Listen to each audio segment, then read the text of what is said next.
Welcome back guys. तो guys ये top बनाने के लिए मैंने लिया है लगभग 2 मीटर फैब्रिक। तो सबसे पहले हम टॉप का बैक वाला पार्ट कट करेंगे, जिसको मैं बस्ट का 4th पार्ट करूँगी और उसमें 1.5 इंच ऐड कर लूँगी और इस तरह से डबल फोल्ड करके लगा लूँगी। और यहाँ पर मैंने लेंथ ली है 15 इंच। तैयार है 14 इंच टॉप पार्ट की लेंथ। तो ये मेरा 15 इंच पर कटिंग होगी। इसके बाद शोल्डर की विड्थ होगी हमारी 7 इंच और आर्म होल की लेंथ भी होगी हमारी 7 इंच।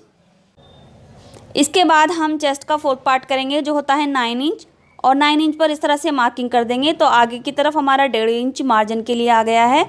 अब नीचे से कमर का 4th पार्ट करेंगे, जो होता है 7.5 इंच। इस तरह से दोनों पॉइंट को हम मिला देंगे। साथ ही साथ हम एक्स्ट्रा मार्जिन भी ले लेंगे, जो होता है 1.5 इंच, और मार्किंग कर देंगे। इसके बाद आर्म होल की लेंथ को हाफ करेंगे, जो होता है 3.5 इंच, और यहाँ से कर्व शेप देते हुए आर्म होल की शेप इस तरह से ड्रॉ कर देंगे। शोल्डर डाउन करने के लिए 1/2 इंच लेंगे और ऊपर की तरफ इस तरह से स्लांट मार्किंग कर देंगे। इसके बाद मैं नीचे से 1 इंच लूँगी और यहाँ से कर्व शेप देते हुए नीचे की तरफ इस तरह से मार्किंग कर दूँगी। अब इसी मार्किंग पर हम कटिंग कर लेंगे।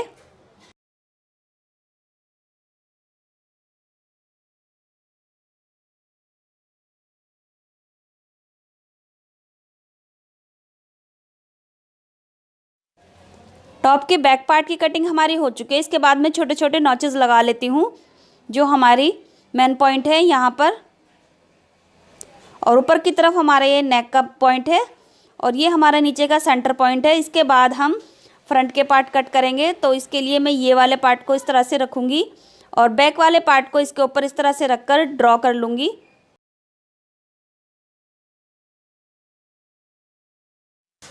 तो यहाँ पर हमने ड्रॉ कर लिया है, ये देखिए।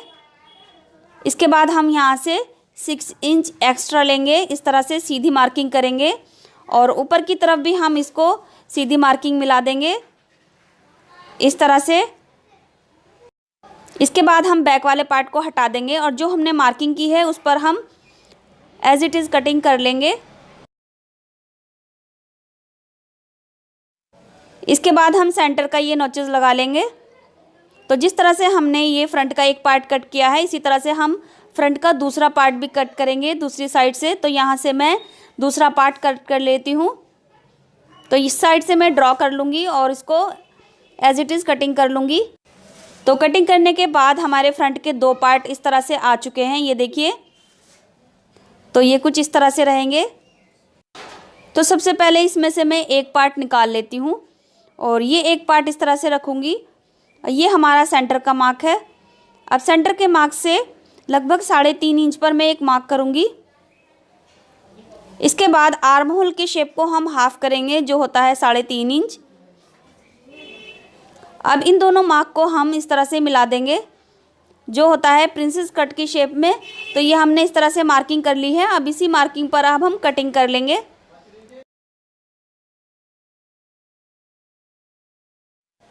इसको कटिंग करने के बाद इसको हटा देते हैं। इसके बाद मैं दूसरा वाला पार्ट लूँगी फ्रंट का। तो इसको मैं इस तरह से रखूँगी। ध्यान रहे मैंने आर्म होल इसकी दूसरी साइड रखी है। अब यहाँ से मैं लगभग 3 इंच पर मार्क करूँगी, जो हमारी नेक की विड्थ होगी वन साइड से। अब नीचे की तरफ से मैं लगभग 10 इंच पर मार्किंग करूँगी यहाँ से। अब इन दोनों पॉइंट को मैं यहाँ से कर्व शेप देते हुए मिला दूँगी। फ़िलहाल ये देखने में राउंड शेप लग रहा है, लेकिन जब ये टॉप बनेगा तो ये वी शेप में नेक आ जाएगा। कुछ इस तरह से प्लेट्स आएंगी और बनने के बाद ये नेक वी शेप में तैयार हो जाएगा। अब ये हमारा वो वाला पार्ट है जिसमें हमने प्रिंसेस कट दिया था। तो इसमें हम नेक इस तरह से भी कट कर सकते हैं और हम यहाँ से 3 इंच की मार्किंग पर भी कर सकते हैं, क्योंकि हमने 3 इंच की विड्थ पर नेक कट किया है। तो यहाँ पर हम 3 इंच की विड्थ लेकर और नीचे की साइड से 1 इंच छोड़ेंगे इस तरह से, और यहाँ पर मैं इंची टेप रखकर इस तरह से मार्किंग कर लूँगी, जो हमारा वी नेक का शेप बनेगा। तो इसी मार्किंग पर अब हम कटिंग कर लेते हैं।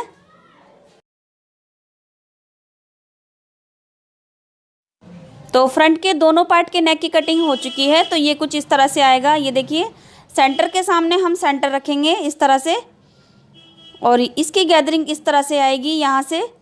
तो ये हमारा सेंटर के सामने सेंटर आएगा और कुछ इस तरह से प्लेट्स आएंगी। उसके बाद ये हमारा प्रिंसेस कट इस तरह से आ जाएगा। इसके बाद हम बचे हुए फैब्रिक से नीचे का घेरा कट करेंगे। तो नीचे का घेरा कट करने के लिए जितना भी हमारे पास फैब्रिक बचा है उसको हम इस तरह से डबल फोल्ड करेंगे और ट्रायंगल शेप में 4 फोल्ड कर लेंगे कुछ इस तरह से। तो इस तरह से ट्रायंगल शेप में हमने 4 फोल्ड कर लिया है। अब इसके बाद इस कॉर्नर से हम यहाँ से 12 इंच पर एक मार्क करेंगे। तो यहाँ पर मैं 12 इंच पर मार्क कर रही हूँ। अब इसी कॉर्नर पर इंची टेप रखते हुए हम पूरा सर्कल में 12 इंच की लेंथ ले लेंगे और इसको हम मेजर कर लेंगे जितनी भी हमारी कमर होगी उससे 1 इंच एक्स्ट्रा। तो ये हमारा लगभग 10 इंच पर कट जाएगा। इसके बाद हम घेरे की लेंथ लेंगे। तो लेंथ हमारा जितना भी फैब्रिक है ये मेरा 15 इंच के लगभग है। तो यहाँ से मैं 15 के करीब सभी तरफ मार्किंग कर लूँगी इस तरह से। तो आपके फैब्रिक जितना भी बच रहा है उस हिसाब से आप अपनी लेंथ ले सकते हैं। तो मेरा इतना ही फैब्रिक है तो मैंने 15 इंच पर मार्किंग कर ली है। आप सभी मार्किंग को इस तरह से मिलाते हुए नीचे से कट कर लेंगे। इसी तरह से कमर से भी कट कर लेंगे। तो ये हमारी कमर कट हो चुकी है। इसके बाद हम चेक कर लेते हैं। तो लगभग ये 10 इंच आएगा और नीचे का घेरा 2 मीटर के करीब रहेगा और लेंथ हमारी 15 इंच कटिंग हुई है। इसके बाद बचे हुए फैब्रिक से हम स्लीव कट करेंगे। तो इस तरह से मेरा फैब्रिक बचा है तो इसको मैंने डबल फोल्ड किया है। अब मैं इसको यहाँ से 4 फोल्ड कर लूँगी और स्लीव की जितनी भी लेंथ आएगी हम उतनी लेंथ ले लेंगे। तो यहाँ से मैंने 4 फोल्ड कर लिया है। यहाँ से मैं चेक कर लूँगी सबसे कम फैब्रिक हमारा यहाँ है तो स्लीव की लेंथ हमारी यहाँ तक रहेगी। तो ये लगभग 13 इंच है। इसके बाद आर्म होल की विड्थ ले लेंगे जो होगी 9 इंच और यहाँ से मैं 2.5 इंच पर मार्किंग करूँगी। ऊपर की साइड से भी 2.5 इंच की मार्किंग करते हुए आर्म होल की शेप दे दूँगी। स्लीव ओपनिंग का हाफ करके 1 इंच ऐड करने के बाद इस तरह से मार्किंग कर लेंगे। अब इसी मार्किंग पर कटिंग कर लेंगे। स्लीव कटिंग करने के बाद हम फ्रंट पार्ट में एक्स्ट्रा कटिंग कर लेंगे। तो 2 पार्ट लेंगे हम इस तरह से और हाफ इंच पर एक्स्ट्रा कटिंग कर लेंगे। तो ये हमारा फैब्रिक बचा हुआ है। इसमें से हम पाइपिंग कट कर लेते हैं जो हम नेक बनाने में काम आएगी। पाइपिंग की विड्थ लगभग 1.5 से 2 इंच की चौड़ाई पर हम कटिंग कर लेंगे। तो यहाँ से मैं पाइपिंग की कटिंग कर लेती हूँ। लगभग 2 से 3 पट्टियाँ हम यहाँ पर पाइपिंग की कट कर लेंगे और जॉइंट लगाकर हम पूरे नेक में पाइपिंग को एक साथ पूरे राउंड में लगा देंगे। तो इस तरह से हमारी पाइपिंग कट हो चुकी है। इसके बाद हम टॉप पार्ट की कंधियाँ ज्वाइन करेंगे। तो ये हमारा बैक पार्ट है जिसका हमने नेक कट नहीं किया था। तो सबसे पहले हम इसकी नेक कट कर लेते हैं। नेक की विड्थ हमने 3 इंच ली थी तो यहाँ भी हम नेक की विड्थ 3 इंच लेंगे और नेक की लेंथ हम यहाँ पर 3 इंच लेंगे और इस तरह से मैं नेक की शेप देते हुए यहाँ पर इसको कटिंग कर लूँगी। कटिंग करने के बाद इसकी हम कंधी ज्वाइन करेंगे। तो ये हमारा राइट साइड है तो इसके ऊपर मैं टॉप फ्रंट का एक पार्ट रखूँगी इस तरह से। अब दूसरी साइड में मैं फ्रंट का दूसरा पार्ट रखूँगी और दोनों साइड की कंधियाँ मैं ज्वाइन कर लूँगी। कंधियाँ हमने ज्वाइन कर ली हैं। इसके बाद हम पाइपिंग लगाएंगे। तो पाइपिंग को डबल फोल्ड करके इस तरह से अब यहाँ रखेंगे और 1 फुट का स्टिच करते हुए हम पूरे सर्कल में यहाँ तक लगा देंगे। तो इस तरह से मैंने पूरे नेक में पाइपिंग लगा दी है। ये देखिए पाइपिंग को डबल फोल्ड करके अंदर टर्न कर दिया है। इसके बाद हम फ्रंट वाली साइड को कुछ इस तरह से रखेंगे। तो ये वाला शेप जो है हमारा प्रिंसेस कट का शेप है। तो यहाँ पर मैं इस तरह से इस पल्ले को रखूँगी सेंटर से सेंटर को मिलाते हुए। अब यहाँ पर छोटी छोटी प्लेट्स इस तरह से आएंगी, लगभग 6 से 7 प्लेट्स इस तरह से आएंगी।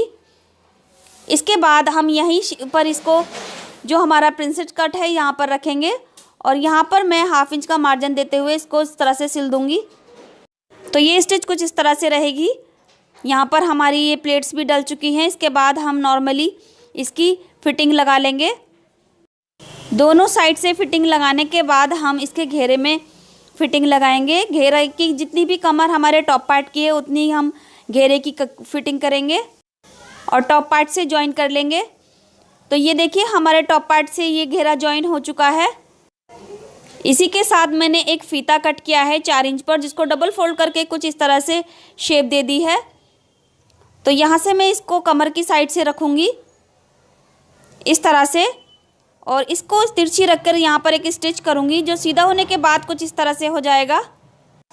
इसके बाद मैं नॉर्मली स्लीव लगाऊंगी और स्लीव लगाने के बाद नीचे घेरा में 1/4 इंच पर डबल फोल्ड कर लूँगी इस तरह से।